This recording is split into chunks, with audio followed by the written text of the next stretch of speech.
Bonjour à tous, bienvenue Gisèle à notre webinaire aujourd'hui. Comment tu vas?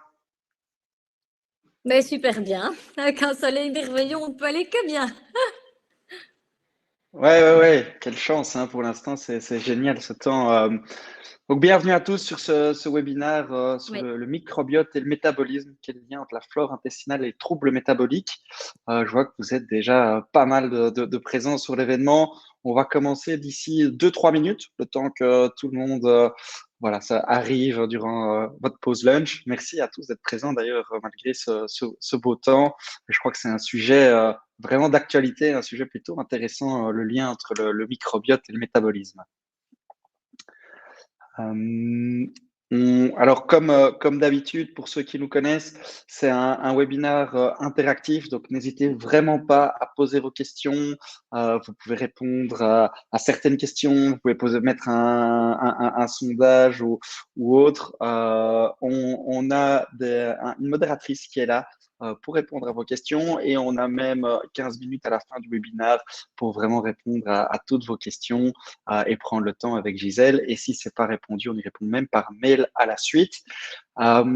Sachez aussi que ce webinaire sera disponible en replay si vous manquez certains passages, si vous devez partir un tout petit peu plus tôt. C'est toujours mieux en live, mais il sera disponible et on vous l'enverra en replay par la suite. On va pas tarder, comme on n'a qu'une heure et que c'est le temps de midi. Je propose qu'on commence tout de suite. Je vois que vous êtes déjà pas mal présents sur le webinaire. Du coup, comme je viens de le dire, ce webinaire, c'est un webinaire qui va durer 1 heure. On va d'abord laisser la parole pendant une demi-heure à Gisèle, qui va vous présenter tout d'abord le métabolisme. C'est quoi le métabolisme? Ensuite, comment déterminer les causes des troubles métaboliques. On passera ensuite au lien entre le microbiote intestinal et le métabolisme. Et finalement, Gisèle vous expliquera comment booster son métabolisme avec des solutions alimentaires et des compléments alimentaires. Je vous parlerai ensuite de compliments pro et des protocoles santé, comment en fait traiter un patient qui a des troubles métaboliques. Et on laissera 15 minutes de questions-réponses. Donc posez vos questions maintenant. Ne vous en faites pas, on essaiera d'y répondre à toutes à la fin. On a un quart d'heure qui est prévu pour ça. Et sinon, on répondra par email. C'est ce que je viens de dire. Donc, vous avez en bas à droite de votre écran le chat, les questions et les sondages. Allez-y, posez vos questions, on est là pour y répondre. Alors, je te réintroduis, Gisèle, du coup, nutritionniste et micronutritionniste, conférencière et formatrice en biologie fonctionnelle. Et je te laisse la parole, impatient de t'écouter. Merci. Bon, bienvenue à tous. Je vais faire de mon mieux avec le timing des 30 minutes pour vous informer le mieux possible et le plus simplement possible. Alors, la thématique, c'est le métabolisme et le microbiote qui sont vraiment super importants, ça vous le savez. Alors, le métabolisme, c'est l'ensemble de milliers de réactions biochimiques au sein des cellules. On a en fait 1 million de milliards de cellules qui constituent nos tissus et nos organes. Donc, ce métabolisme énergétique est une véritable petite usine chimique qui est hyper bien rodée, qui fonctionne vraiment très, très bien. Et elle fonctionne comment? C'est comme une petite usine de manière générale. On a les matières premières qui sont de combustion avec tout ce qui est glucose, acide gras, corps cétonique, acide aminé. Puis après ça, on a les chaînes de production qui sont la mitochondrie, qui sont les poumons de nos cellules. On a 10 000 milliards de mitochondries qui produisent 40 kg d'ATP par jour, en sachant qu'on a 1500 mitochondries par cellule. On a après ce recyclage, donc on va rien perdre, on va tout réutiliser. On va polluer parce qu'effectivement, on va produire des déchets. Et puis, on va avoir la gestion des stocks pour avoir une bonne régulation parce que l'objectif, évidemment, de base, c'est l'économie cellulaire. Alors, il y a des points d'attention qui sont extrêmement importants, c'est de se dire que l'équilibre énergétique, c'est un système extrêmement robuste et extrêmement bien fonctionnel. Donc, c'est un déterminant fondamental de la régulation de notre poids. Et notre poids, c'est vraiment une constante prédictive de notre santé. Donc, l'énergie, donc tout cet équilibre énergétique détermine aussi nos constantes biologiques qui est l'homéostasie.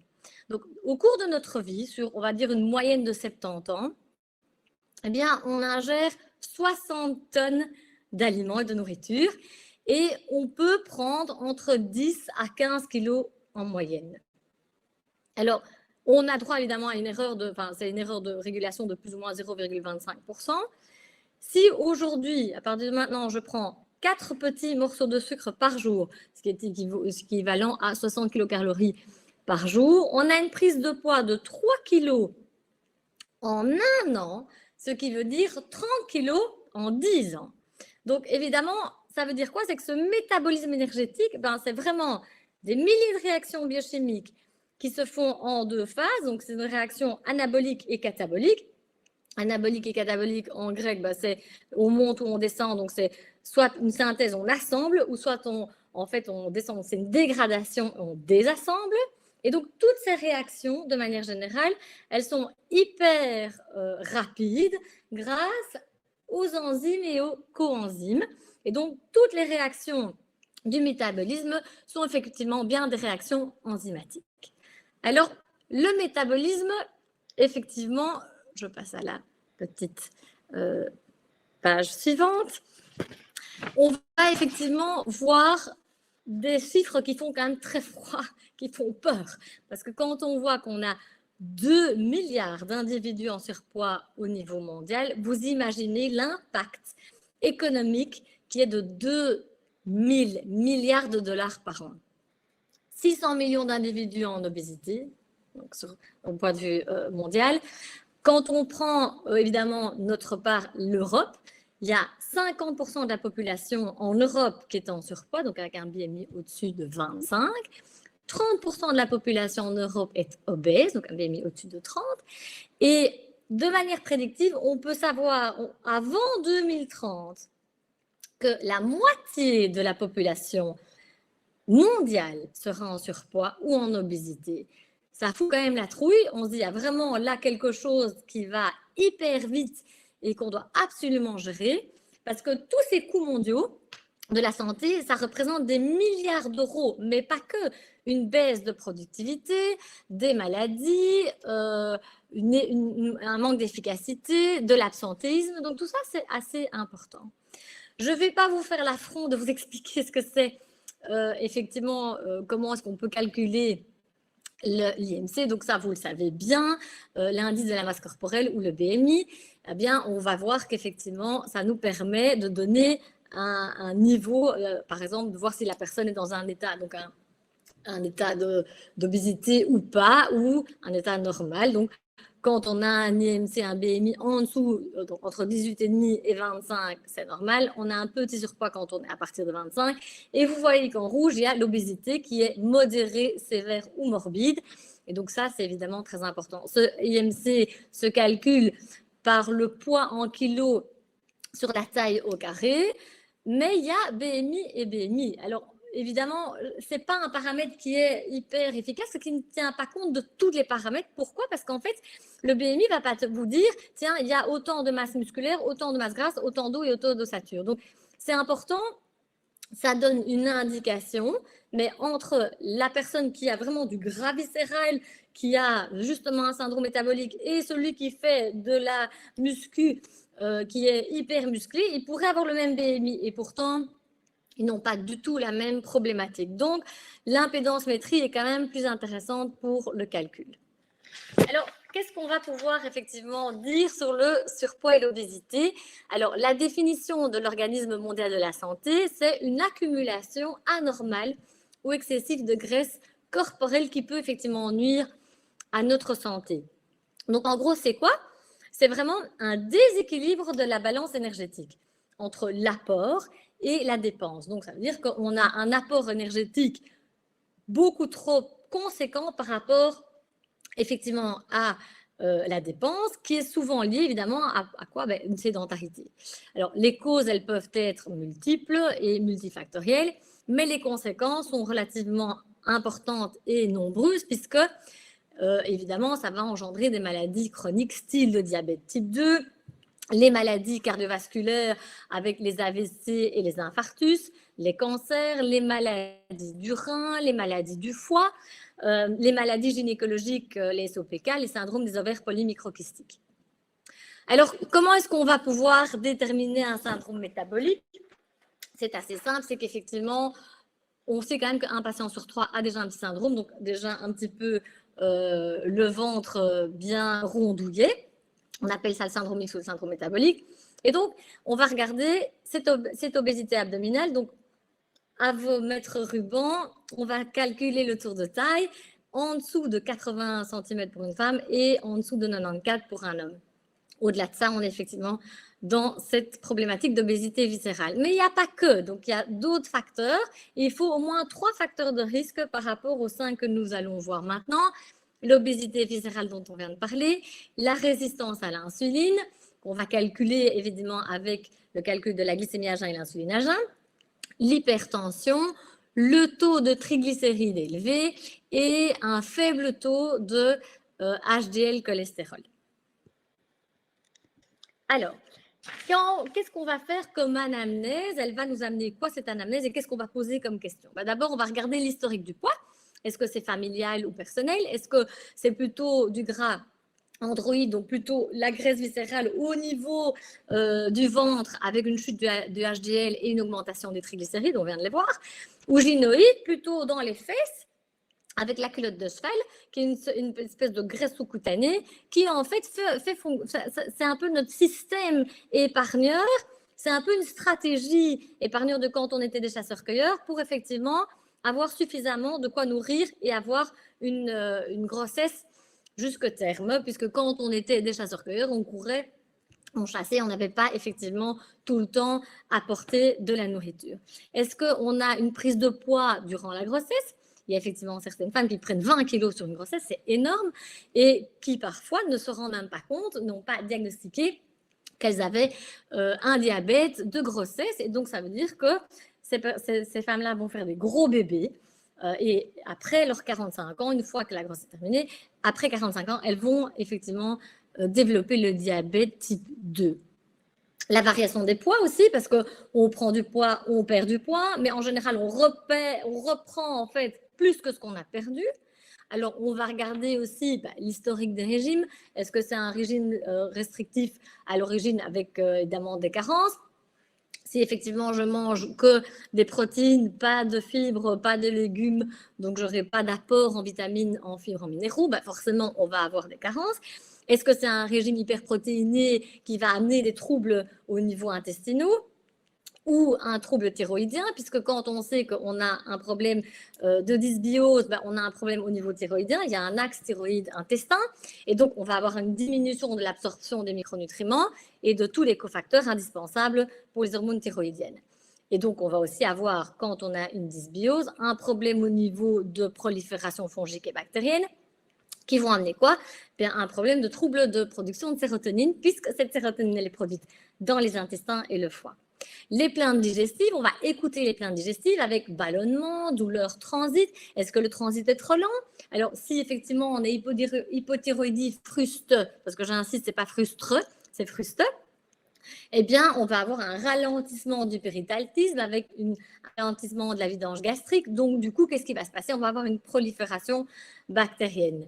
Alors, si effectivement on a des gaz, est-ce qu'on a des gaz odorants ou bruyants? Est-ce qu'on a des ballonnements plutôt côlon droit transverse ou côlon gauche? Ça va nous donner l'indication sur le principe, est-ce que c'est une prolifération fongique ou bactérienne?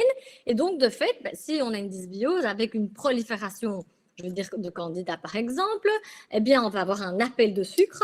Donc, qu'est-ce qui va se passer? Ces candidats qui sont très grands, qui prennent plus de place que les autres bactéries, vont s'insérer dans les complexes jonctionnels sériques des cellules épithéliales de l'intestin et donc former effectivement une inflammation systémique de bas grade.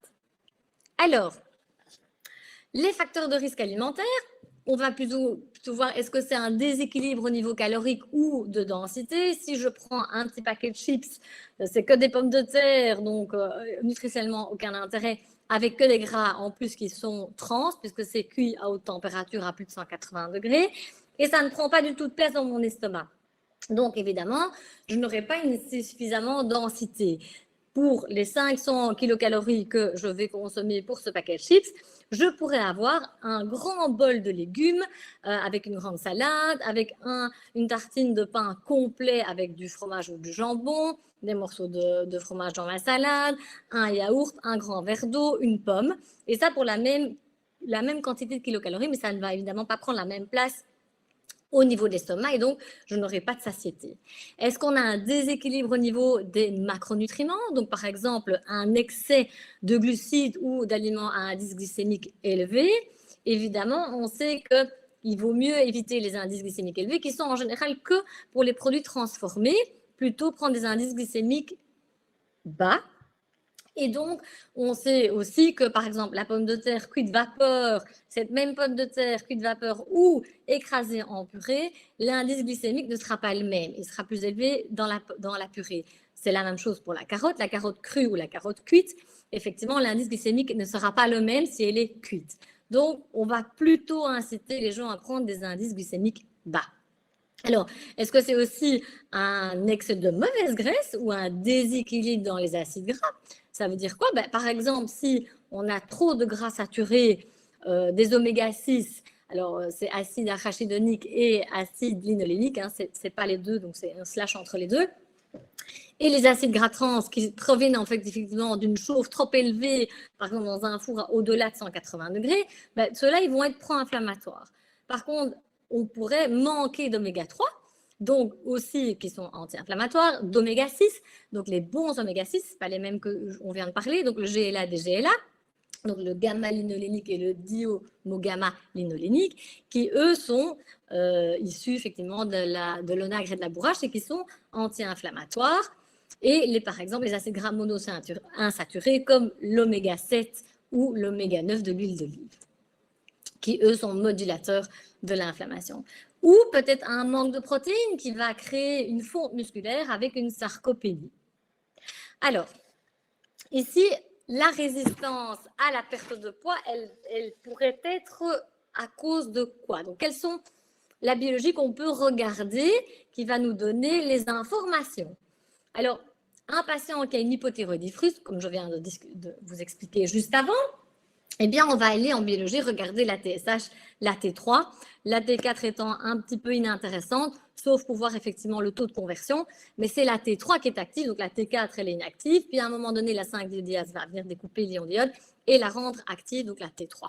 Et donc, on va aller regarder au niveau thyroïde s'il y a des anti-TPO, des anti-thyroglobulines. On peut regarder aussi la résistance à l'insuline, on va les calculer, donc c'est un calcul qui se fait sur la glycémie à jeun et l'insuline à jeun et qui va vous donner effectivement la résistance. Donc, si c'est en dessous de 2,4, c'est une tolérance tout à fait normale. Entre 2,4 et 4, on a une résistance à l'insuline avec un syndrome métabolique.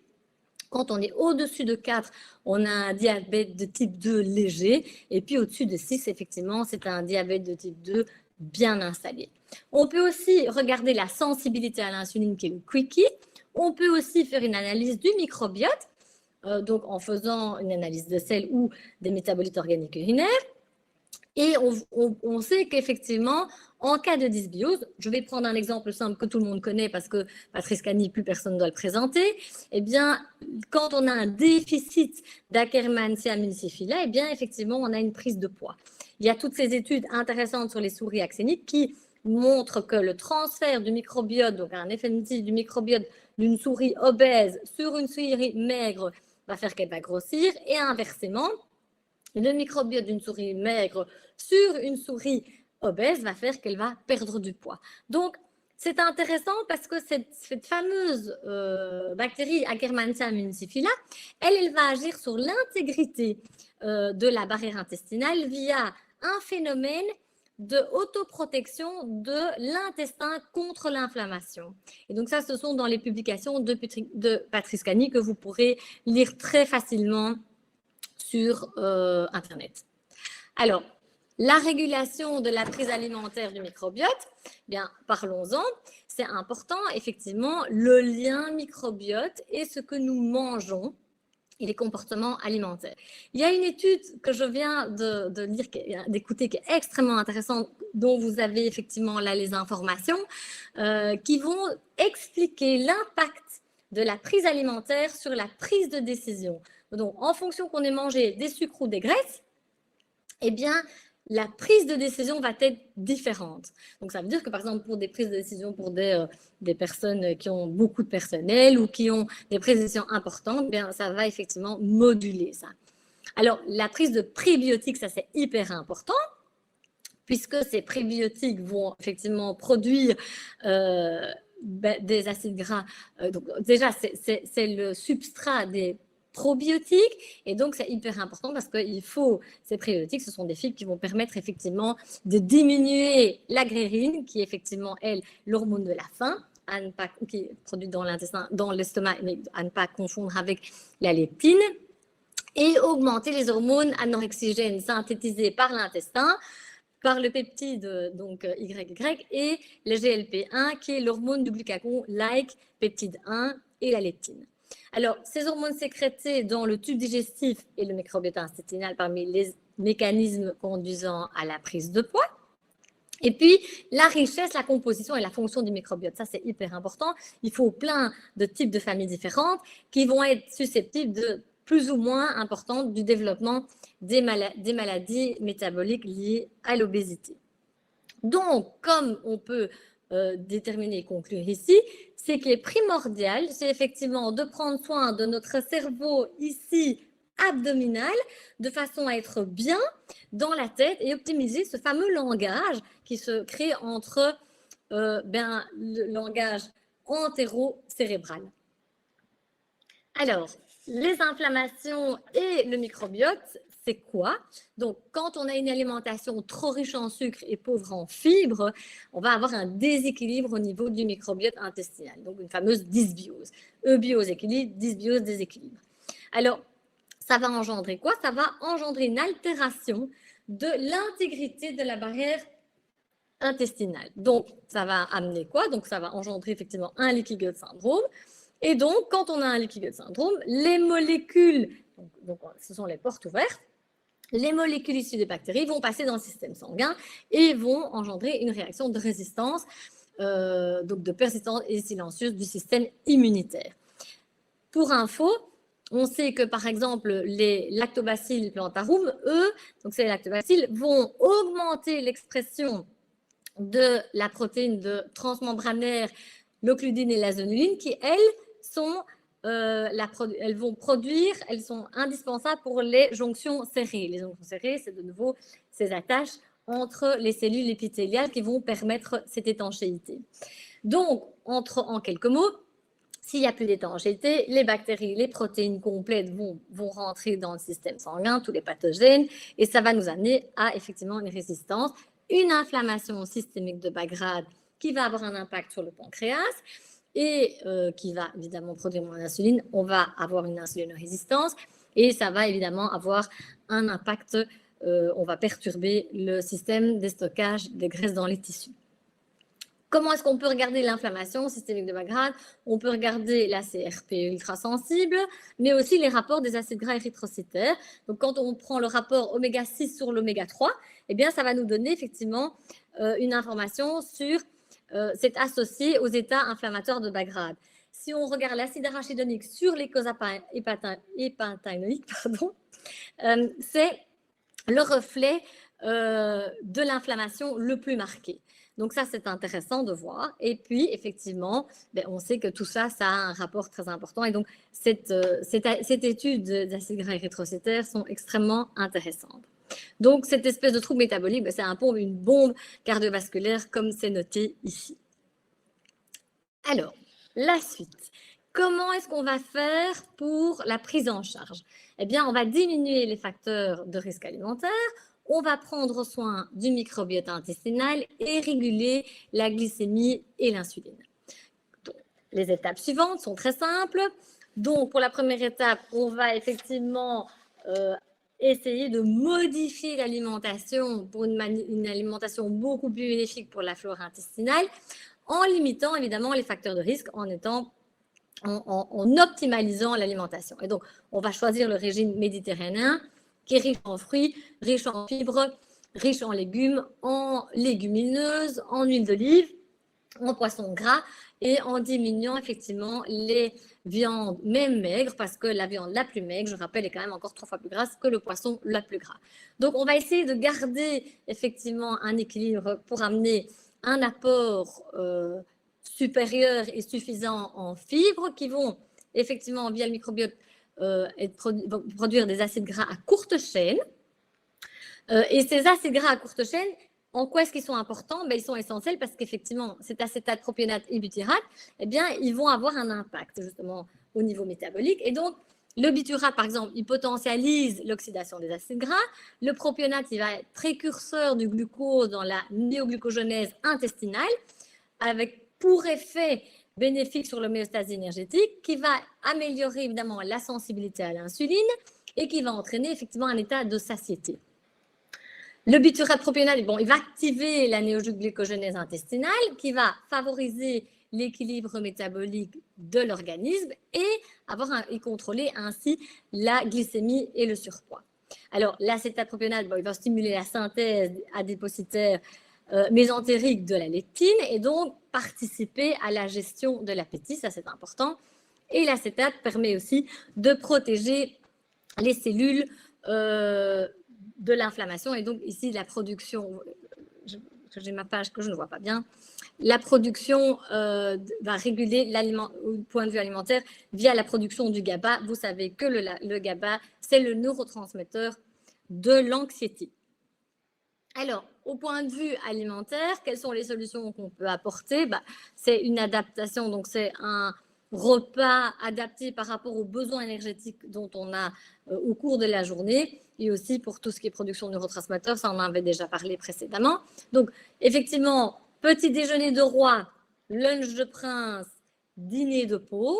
Donc, on va vraiment avoir une gradation dans l'apport énergétique, avec beaucoup de protéines le matin et le midi, des légumes, des bonnes graisses, des huiles crues par exemple, les oméga 9, l'huile d'olive, oméga 7, l'huile de macadamia, les oméga 6, les bons oméga 6, GLA, DGLA qui sont la bourrache et le nagre, les bons oméga 3, l'huile de cameline, l'huile de lin. Et pour le goûter, on va plutôt choisir des aliments riches en tryptophane, donc par exemple prendre un fruit avec une poignée par exemple de noix de cajou. C'est vrai que juste un fruit seul, on va avoir une hyperglycémie, une hypoglycémie réactionnelle, tandis que si on rajoute effectivement, par exemple, des oléagineux, on va avoir une hyperglycémie et puis une digestion beaucoup plus lente. Et puis le soir, on va de nouveau favoriser les aliments riches en tryptophane et beaucoup de légumes, peu de protéines animales et peu de protéines végétales.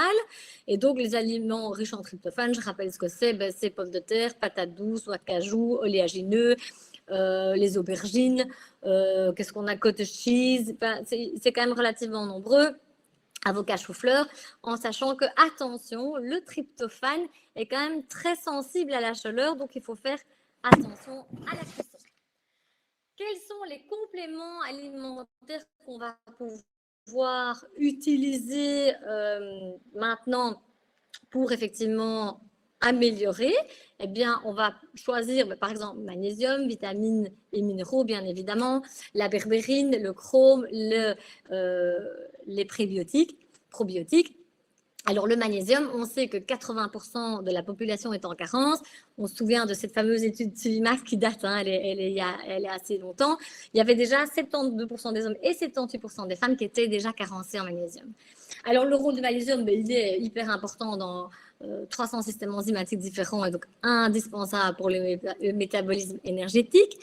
Et alors, à quoi on va faire attention? C'est la biodisponibilité. Il faut que ce magnésium arrive au bon port. Donc, on va choisir des bons sels véhiculants, style bisglycinate, les citrates, les glycérophosphates, qui vont effectivement pouvoir permettre d'amener la quantité suffisante où on en a besoin. Sachant bien que pendant qu'on a du stress, et aujourd'hui, on n'est quand même plus dans les mêmes conditions, on est toujours dans du stress, une productivité. Il y a eu en fait ce confinement, puis la guerre, donc tout ça, ça amène beaucoup de stress aux gens.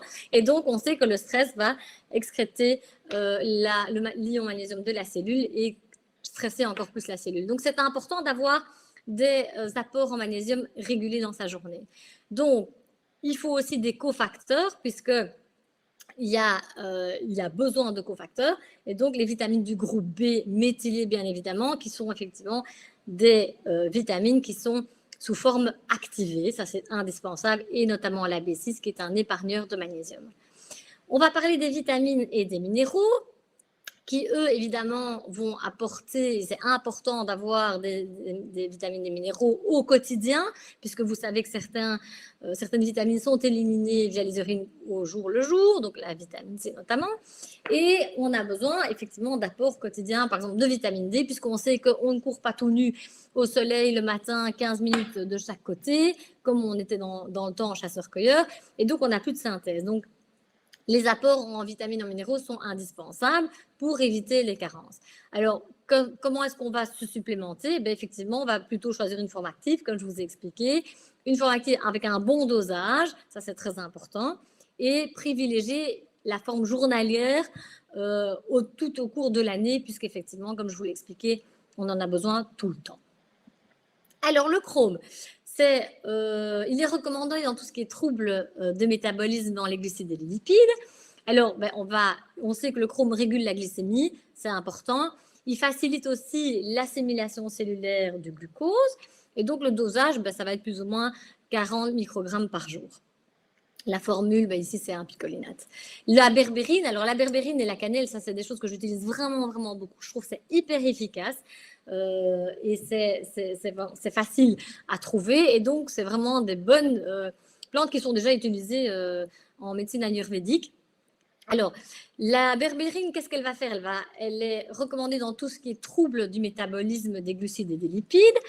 Elle va améliorer la résistance à l'insuline indirectement par des effets en fait anti-inflammatoires en inhibant NF-kappa B. NF-kappa B, on sait que c'est l'activation de NF-kappa B, elle entraîne des cytokines inflammatoires, pro-inflammatoires, style les TNF-alpha, les interleukines 6 et interleukine 1, et donc qui sont aussi, elles, produites par les tissus adipeux, et qui vont avoir quoi comme impact? Effectivement, une insulinorésistance.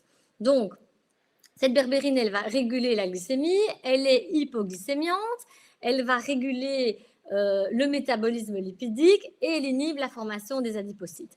Donc, effectivement, le dosage qu'on va utiliser, c'est entre 200 et 500 mg par jour.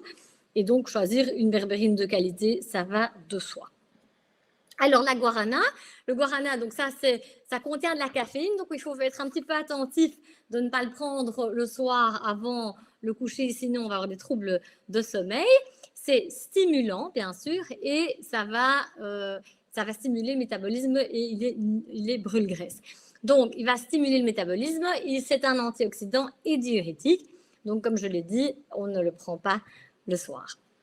La mangiférine, c'est une molécule active dans la mangue qui agit en fait sur l'équilibre métabolique. Alors, les propriétés sont anti-inflammatoires. Elles vont agir sur l'axe du microbiote intestin-foie, parce qu'on sait qu'effectivement, la mangue, elle aide à la détoxication hépatique.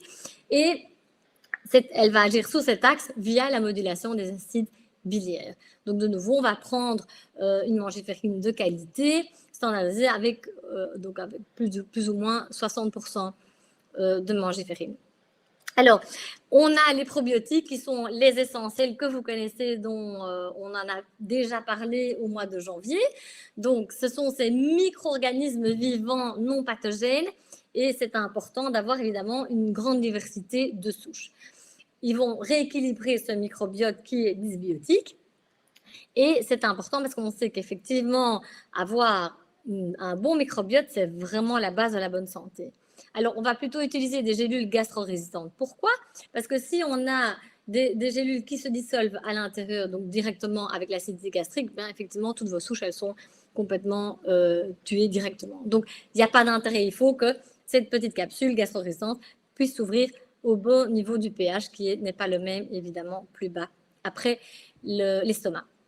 Alors, donc, on va plutôt favoriser les bifidobacterium et les lactobacilles, qui sont effectivement typiquement indispensables pour la bonne santé digestive et assurer la diversité des souches, ça je l'ai dit. L'hydroxytyrosol, il va réguler le métabolisme des lipides et donc effectivement il va y avoir une diminution de l'oxydation du LDL cholestérol. C'est un puissant anti-inflammatoire, donc ça c'est important. Et effectivement, on va de nouveau choisir un extrait standardisé à au-dessus de 20% d'hydroxytyrosol. Voilà. Je pense que tout est dit. William. Ouais, super. Merci Gisèle. C'était très très clair. Et du coup, je vais te laisser présenter un de tes protocoles que tu utilises sur Compliment Pro. Hop, je le charge très rapidement et je te relaisse la parole. Attends. Non. Voilà. Non, le protocole, c'est juste avant. Voilà, tu l'as là. Ça commence. Attends, parce que là, c'est... Est-ce que tu peux le remettre? Ouais, je le relance depuis le début. Je te remercie. Hop. Voilà. Donc, comment est-ce qu'on fait pour effectivement faire une prescription pour un patient? Eh bien, on va aller créer son patient. Soit c'est un patient existant, on le choisit, soit on crée le patient. Sur la colonne de gauche, on a tous les produits qui sont disponibles. Donc, on va choisir soit par type de problématique de pathologie, soit on va choisir par rapport aux ingrédients. Et donc, on va pouvoir le rajouter, donc simplement en cliquant sur Rajouter. Donc, on a un filtre où on peut mettre, par exemple, probiotiques. Ben, je vais chercher tous les compléments qui contiennent des probiotiques. On va pouvoir effectivement les rajouter sur la colonne de droite. Et à ce moment-là, là, il rajoute le métabo. Voilà, ça, c'est un exemple. Ce qui est important, c'est qu'on peut séparer les prises. Vous savez comme moi que c'est important que certains compléments se prennent le matin à jeun, au petit déjeuner, à midi, le soir au coucher.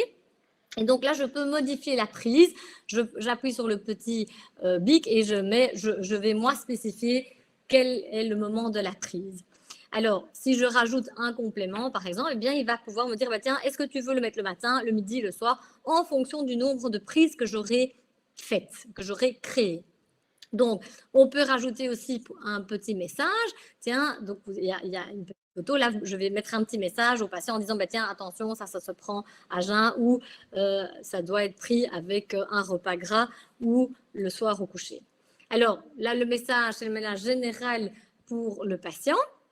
Et on peut choisir la durée de la commande. Donc, la durée de la commande, ça va être, ben, est-ce que c'est pour un mois, est-ce que c'est pour un trimestre? Ça dépend évidemment, est-ce que c'est un suivi ou un nouveau traitement. Et donc, à ce moment-là, le statut est fait. Je peux envoyer la commande à mon patient. Il y a une copie qu'on reçoit et on sait effectivement si le patient a fait sa commande directement ou pas. Voilà, c'était très très clair. Je vais repasser sur les slides tout de suite. Oui, parce que en fait, je voulais parler. Voilà, c'est ça. Voilà. Donc ça, c'est un protocole type qui est très simple. Par exemple, pour les problèmes justement métaboliques et les problèmes de poids, eh bien, il y a une sélection du Complete Diet, le métabo, le Complete Probio et le magnésium. Et donc tout cela, vous allez voir que c'est ce dont on a parlé juste avant. Il y a la guarana, donc le chrome, le fucus et la reine des prés, qui eux vont agir sur la glycémie, la satiété et la rétention de l'eau, donc pour stimuler le métabolisme. Le métabo, lui, c'est la mangiférine, la berbérine, l'hydroxytyrosol et le chrome. Et donc, de nouveau, ça va réguler la glycémie, le métabolisme des lipides et booster le métabolisme. Le Complete Probio, lui, il va renforcer l'équilibre du microbiote. Je pense que ça a été assez clair. Il y a 9 souches de bactéries dans une petite gélule gastro-résistante. Et alors, le magnésium, qui est un bisglycinate et un citrate. Alors, ça, je crois que c'est la nouvelle formule qui n'est pas encore sur Internet, sur effectivement le site, et qui est, lui, forcément, hyper important pour les systèmes métaboliques. On en a déjà parlé tout à l'heure. Voilà, je pense que ça, tout est dit. Super, c'était très très clair. Et... Non, voilà. Non, c'est parfait. Je reprends le lead du coup. Merci Gisèle, c'était très clair. N'hésitez pas, je vois qu'il y a déjà pas mal de questions. Moi, je vais rapidement vous présenter Compliment Pro, donc l'outil que Gisèle vient de vous montrer, qui en fait, aujourd'hui, le webinaire est hosté et proposé par Compliment Pro, qui est une plateforme 100% dédiée aux thérapeutes. En fait, l'idée, elle est venue pour nous parce qu'on a vu qu'il y avait plusieurs problèmes. Numéro un, au niveau des thérapeutes, ce qu'on avait vu, c'est que de nombreux thérapeutes avaient une expérience de prescription ou de recommandation de compléments alimentaires qui n'était pas tout à fait à jour. Ils ont souvent ou généralement différentes fiches de prescription de différents laboratoires où c'est difficile en fait de savoir in fine quel produit fonctionne pas, comment ils sont formulés, est-ce que je vais avoir une interaction si je produis dans un labo et dans un autre. Ce qui est compliqué aussi, c'est qu'on ne sait pas si le patient a réellement acheté les produits qui ont été recommandés, parce que je vais lui recommander du magnésium par exemple. On ne sait pas si le patient derrière va acheter le bon magnésium, le bon sel de magnésium en pharmacie, et puis s'il a bien respecté les posologies, comme je disais, le disait bien, à prendre le matin, le midi, le soir. C'est très difficile de savoir ça. En fait, on n'a pas la maîtrise en tant que thérapeute. Et puis, bien souvent, ce qui se fait, c'est qu'il n'y a pas spécialement de suivi ou de support, parce que si le patient n'a pas consommé ses compléments comme il le faut, il va peut-être pas revenir, il n'y aura pas le suivi adéquat pour que le traitement ait toute son efficacité. Parallèlement, pour le patient, pour nous, et ça c'est plutôt une expérience personnelle, on trouvait que l'expérience était pas terrible parce que bien souvent, c'est pas facile d'acheter les produits qui ont été prescrits. On va devoir aller dans une, 2, 3 pharmacies, peut-être devoir aller en acheter en ligne certains compléments. Souvent aussi, le prix est fort élevé parce qu'on se retrouve avec des prescriptions à 100-200 € par mois, ce qui peut être difficile à tenir à long terme, et on n'est pas toujours sûr d'acheter le bon produit parce que à vrai dire, c'est pas tout à fait transparent comme marché et c'est dur de savoir exactement quel produit acheter. À côté de ça, l'expérience de prise, quand je vais acheter un pot de 30 gélules, de 60 ou de 90, bah, le renouvellement est pas évident parce qu'après un mois, celui de 30, je l'aurais peut-être terminé, mais j'en ai un autre de 60. Donc, comment je vais faire pour racheter mes compléments quand je pars en vacances? Est-ce que je dois me faire un pilulier tous les jours? C'est pas facile. Et en fait, ce qu'on voit, c'est qu'il y a un manque d'observance. Donc, nous, les statistiques qu'on a, c'est que 30% des recommandations patients ne sont pas suivies. Et il y a vraiment un manque de compliance au niveau patient sur les traitements qui sont proposés par les différents thérapeutes. Et pour essayer de répondre à cette problématique, on a créé une plateforme qui est entièrement dédiée aux thérapeutes, complètement pro, que Gisèle vous a rapidement montré sur la vidéo et qui est dédiée à aider et faciliter l'accompagnement patient pour les thérapeutes et faciliter l'expérience de prise des compléments alimentaires pour le patient. Et je vais rapidement vous la présenter avant de passer aux questions. Alors, la proposition de valeur, elle est assez simple. C'est que vous avez accès à un large choix de compléments alimentaires. Aujourd'hui, il y a une quarantaine de compléments qui sont disponibles sur la plateforme et on essaie d'en ajouter vraiment dès qu'on en a demande sur certains produits spécifiques. Vous pouvez recommander de manière très simple. Le process prend 2 minutes. Vous choisissez les produits, vous choisissez la prise, vous choisissez la durée et vous envoyez à votre patient. Et puis, ce qui est très facile, c'est que vous assurez du suivi. Donc, vous savez exactement est-ce que mon patient a acheté ce qui a été recommandé et où il en est. Et puis, au final, pour le patient, ce qui est chouette, c'est qu'il a une expérience personnalisée. Donc, le patient, il va recevoir une boîte mensuelle comme celle-ci, avec 30 sachets. Et dans chaque sachet, il aura les compléments dont il a besoin. Ce qui facilite en fait nettement la prise. C'est un sachet à prendre tous les jours si c'est une seule prise. Et je dois plus me soucier de racheter mes compléments. J'ai tout à portée de main. Je vais rapidement repasser sur le process. Donc, vous avez le choix, le catalogue, vous sélectionnez les produits dont vous avez besoin. Vous pouvez les sélectionner selon certains filtres, s'il y a certaines allergies, des dosages ou certains actifs que vous recherchez. Ensuite, il vous suffit de sélectionner la prise. Est-ce que je dois prendre une, deux, trois prises pour mon patient? Dans quel cas, il recevra une, deux ou trois boîtes, avec une boîte à prendre le matin, le midi, le soir, selon le nombre de prises que vous souhaitez donner. Vous choisissez la durée de la queue, parce qu'il prend 1, 2, 3 mois. Vous pouvez même choisir si vous préférez envoyer un achat unique de 3 mois ou un abonnement avec un renouvellement automatique. Et une petite particularité, c'est que vous avez la possibilité de créer des protocoles. Donc, si par exemple, ce que Gisèle vient de vous présenter dans le cas d'un protocole poids, vous pouvez utiliser le protocole poids de Gisèle, ce qui fait que vous ne devez même plus sélectionner les produits. Vous cliquez simplement sur protocole poids de Gisèle Louis et tous les produits vont rentrer automatiquement dessus. Alors, ce qui est intéressant, c'est que vous avez vraiment un suivi patient. Donc, vous êtes notifié quand votre patient a acheté les produits, vous êtes notifié si le patient a des questions et vous êtes notifié en fin de traitement. Donc, si moi, Gisèle me prescrit 2 mois d'une cure poids, au bout de 2 mois, elle va recevoir un petit email qui dit Gisèle, attention, William est au bout de sa cure, peut-être qu'il s'est temps de se revoir. Pour le patient, l'expérience, je viens de vous la montrer, c'est une box mensuelle, c'est facile, c'est 30 sachets dans lesquels on va retrouver les différents compléments. C'est renouvelable automatiquement si je le souhaite. Donc, c'est un abonnement sans engagement, sans frais d'annulation. Et si j'ai envie que tous les mois ils reviennent, je peux le choisir. Si j'ai pas envie, je le fais pas et ça peut être de l'achat unique. Et ce qui est très simple, c'est que tous les conseils sont repris dans un carnet de route.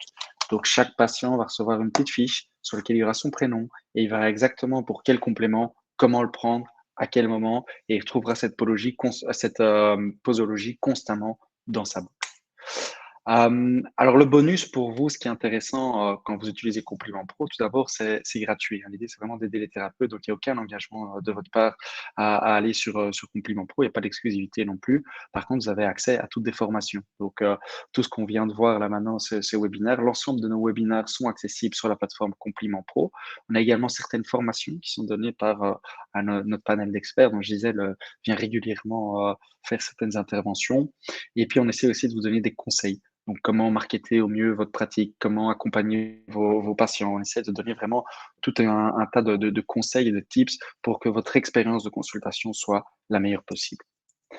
Je le répète, mais la plateforme, elle est vraiment sans engagement pour vous. Donc, c'est une plateforme qui est la mission, c'est d'aider les thérapeutes à mieux accompagner leurs patients. Du coup, elle est gratuite. Il y a rien là-dessus pour vous comme engagement.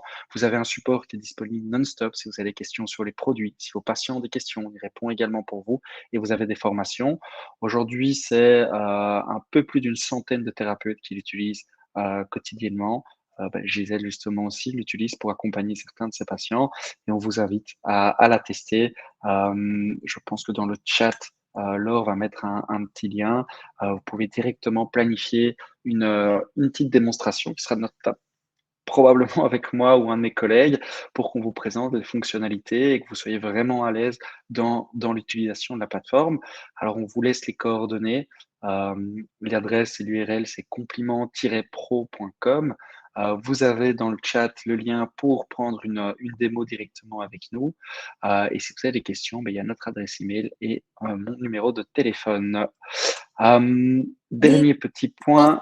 importants Ouais, pour les thérapeutes, c'est que, en gros, quand on fait des sachets, ça c'est une chose, mais ça réduit aussi le coût pour le patient.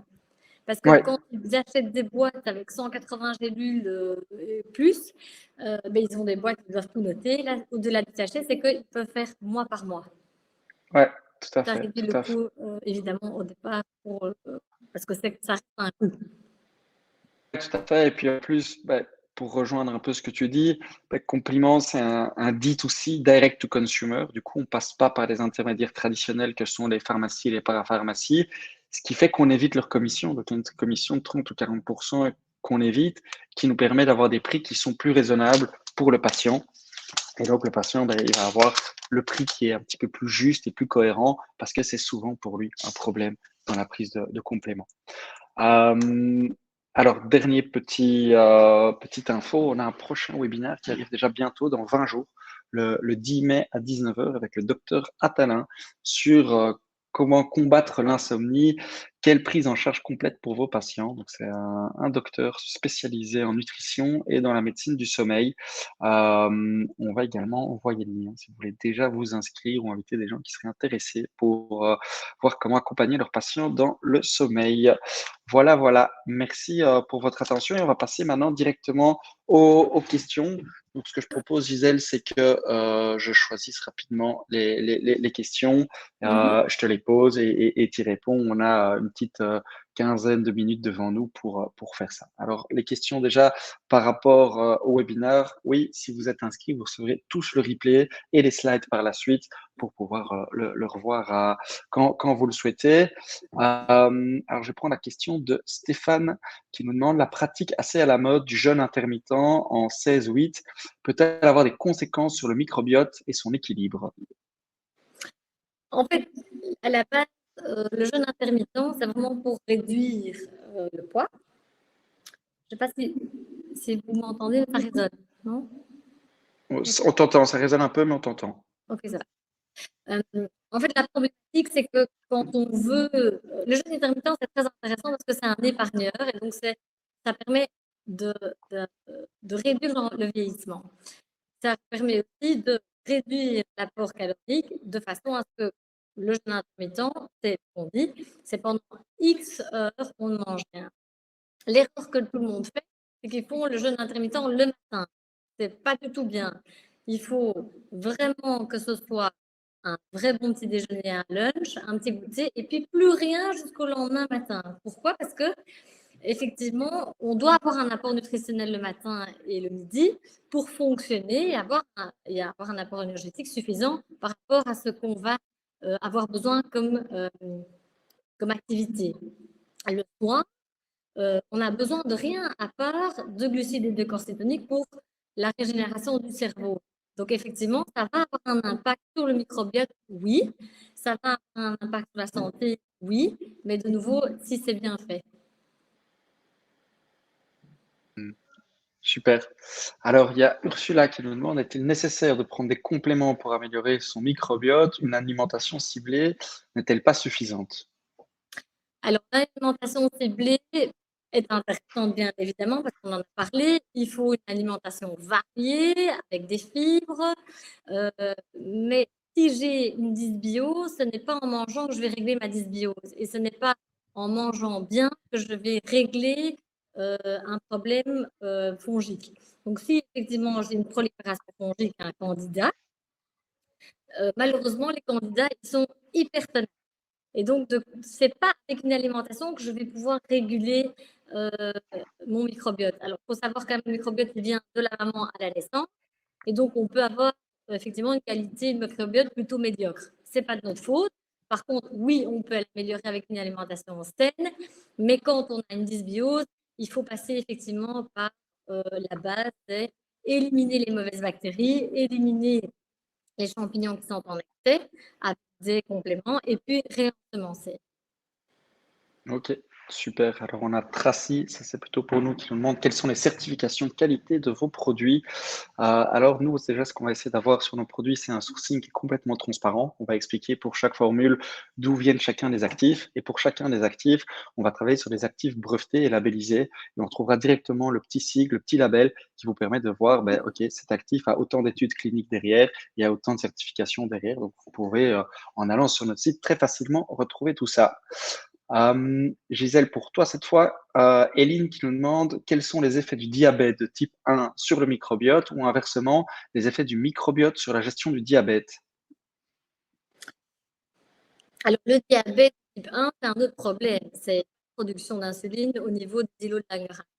Donc, on n'a pas d'insuline et donc le diabète de type 1, c'est un autre problème. Le diabète de type 2, c'est vraiment un diabète gras. C'est ce qu'on explique. Donc, c'est vrai que ça, tout est à gérer au niveau du microbiote parce qu'effectivement, quand on mange trop de graisse, trop de sucre, on va altérer le microbiote. Et donc, c'est ce que j'ai expliqué pendant une demi-heure, c'est qu'effectivement, on va avoir des problématiques au niveau métabolique. Et donc, si on a une dysbio, on va avoir une inflammation. Enfin, c'est tout ce que j'ai expliqué. Donc, ce n'est pas du tout les mêmes choses. OK. Quelles sont les carences principales pouvant entraîner un surpoids ou un syndrome métabolique? Alors, les carences, elles sont multiples et variées. Pour entraîner un, un syndrome métabolique, c'est déjà un excès d'apport énergétique par rapport à une sédentarité. La carence, elle vient à plein d'autres niveaux. Par exemple, au niveau hypothyroïdien plus, dont j'expliquais, hypothyroïdien plus, mais c'est effectivement souvent des carences multiples de sélénium, de magnésium, enfin, de tous les cofacteurs qui permettent effectivement cette production de l'hormone thyroïdienne. Ben, c'est aussi des gens qui n'ont pas assez de tyrosine, qui mangent super sucré le matin, donc les tartines choco, machin et pas, ou des céréales. Et donc, les carences, elles sont à plein de niveaux différents. Mais de toute façon, c'est d'office des carences micronutritionnelles, vitaminiques, minérales. OK, super. Caroline qui nous demande ce que tu penses du magnésium transcutané. Est-ce qu'il est mieux assimilé? Alors moi, je n'utilise pas ça du tout. J'utilise que un magnésium oral. Alors pour les gens qui sont très stressés, qui n'arrivent pas, ou qui voilà, qui n'arrivent pas à absorber parce que c'est un problème de microbiote, on peut le faire effectivement en intraveineux avec donc en fait c'est chez un médecin, c'est comme les fer, c'est effectivement assez spécifique, mais ça, ce n'est pas du tout de notre ressort. Je suis nutritionniste, je ne suis pas médecin. Et donc ça, c'est pas du tout mon domaine. Mais le magnésium intramusculaire, je ne connais pas du tout. Moi, je n'utilise que le magnésium par rapport. Top. Nadège qui demande la différence entre les pré et les probiotiques. Alors, Probiotiques, ce sont les bactéries. Prébiotiques, c'est le substrat des bactéries. Donc, probiotiques, quand on a un grand champ avec, ou un beau jardin avec des fleurs, des arbres fruitiers, des belles plantes, alors ça, c'est un petit peu tous des types de plantes différentes. Ça, ce sont les probiotiques. Les prébiotiques, c'est les substrats. Si je ne m'occupe pas de mes probiotiques et que je les abandonne comme ça pendant un an, je reviens après, ben, en fait, j'ai un déséquilibre. Donc, tout à coup, toutes mes fleurs sont mortes. Il y a plein de mauvaises herbes. Les arbres sont morts. Eh bien, donc, ce qu'on va faire, c'est éliminer toutes ces mauvaises plantes, les remplacer. On va retourner la terre, les remplacer. Et les prébiotiques, ce sont le substrat qui va nourrir les probiotiques. Ok, génial. Sophie qui demande, pour éliminer les pathogènes, recommandez-vous autre chose que l'EPP et quel dosage? Voilà, pour les pathogènes, il y a plein. Alors, ça dépend quel pathogène. Donc, de manière générale, il y a le fait de bien nettoyer ce qui est fongique et bactérien, donc les pépins de pamplemousse, l'argan colloïdal, l'origan, il y a énormément de choses qui permettent de nettoyer les pathogènes. Ça dépend desquels, vraiment. Pour ça, il faut un résultat d'analyse pour voir ce que c'est. Parce que quand on fait une analyse du microbiote, on a ça. Effectivement, quand on fait une analyse des métabolites organiques urinaires, on va voir qu'il y a une dysbiose et on va voir plus ou moins dans les métabolites s'il y a tartarate et tout ça. Tandis que quand on fait une analyse du microbiote, on va vraiment voir de manière très précise de quoi on parle. Ok, ok. Alors, on me demande est-ce que le régime keto est bénéfique pour le microbiote? Alors, le régime cétogène, à la base, c'est un régime vraiment pour faire perdre du poids rapidement à des gens qui ont une obésité morbide. Et donc, c'est pas quelque chose qu'on fait à long terme. Malheureusement, il y en a beaucoup qui le font et c'est une erreur. Parce que ce régime cétogène, il enlève une grosse partie de certains aliments. Et donc, de nouveau, on se retrouve dans des carences. Donc, un régime cétogène keto, qu'on appelle, c'est juste pendant une période, pas plus. Ok, ok. Et alors, on avait une question. Quel complément proposez-vous pour éviter la dysbiose intestinale des athlètes et sportifs de haut niveau? Ah, quel complément pour éviter la dysbiose? La dysbiose, alors, ce qui se passe, c'est que le sportif de haut niveau, c'est ça bien, si j'ai bien compris, eux, ils vont avoir un stress oxydant beaucoup plus élevé que les autres. Donc, ce qu'il faut surtout, c'est des antioxydants en suffisance. Et la dysbiose va dépendre aussi de l'alimentation qu'ils ont. Par exemple, on voit le champion de tennis qui a écrit son livre et qui disait, voilà, moi j'ai arrêté tous les gluten et je me sens beaucoup mieux et il a beaucoup moins de problèmes intestinaux. Donc, il n'y a pas un complément pour éviter la dysbiose. Il y a le fait, effectivement, si on a une dysbiose installée, c'est voir laquelle, qu'est-ce qui se passe. Donc, est-ce que c'est fongique, bactérien? Est-ce que, effectivement, on a de la putréfaction ou pas? Est-ce qu'on a des gaz ou pas? Et donc, cette analyse est intéressante. Et puis après, on va traiter step by step la dysbiose avec les compléments nécessaires. Ok. Alors, je vais répondre à quelques questions sur compliments maintenant. Donc, Pascal qui nous demande si nos produits sont accessibles au Maroc. Pour l'instant, on vend uniquement sur le Benelux, donc en Belgique, en Hollande, au Luxembourg et en France. Ils seront prochainement disponibles au Maroc et on vous tient informé. J'ai une autre question sur est-ce que nos compléments sont bio? Évidemment, tous nos compléments ne peuvent pas être bio parce qu'on va travailler, c'est uniquement si on travaille sur des plantes que ce sera bio. Et certains compléments ont la certification bio. Par contre, il faut vraiment regarder au cas par cas sur chaque complément. On essaie d'être assez transparent sur chaque formulation, donc vous le verrez rapidement. Je vois qu'à nouveau, quelle est la garantie certification sur vos compléments alimentaires? Et vous verrez qu'on a développé une charte de qualité qui s'appelle Select pour chaque complément, où on parle de sourcing transparent, de biodisponibilité, du fait que tout est local, assemblé en Belgique, le fait que ce soit confortable pour le consommateur et qu'on utilise la technologie pour que l'expérience du complément soit plus simple. qui nous demande si on reçoit un sachet avec des gélules, comment il sait à quelle pilule qui correspond à quoi. Eh bien, en fait, chaque patient ou client va recevoir un petit livret avec une posologie personnalisée et il pourra exactement savoir, OK, la gélule bleue, c'est mon magnésium avec de la spiruline, ma gélule orange, ça va être mon curcuma, pour les reconnaître distinctement et qu'il n'y ait pas de souci entre deux gélules. Hop, je regarde vite. Est-ce qu'il y a d'autres comme questions? Mais a priori, je n'en vois plus trop. Non, c'est bon.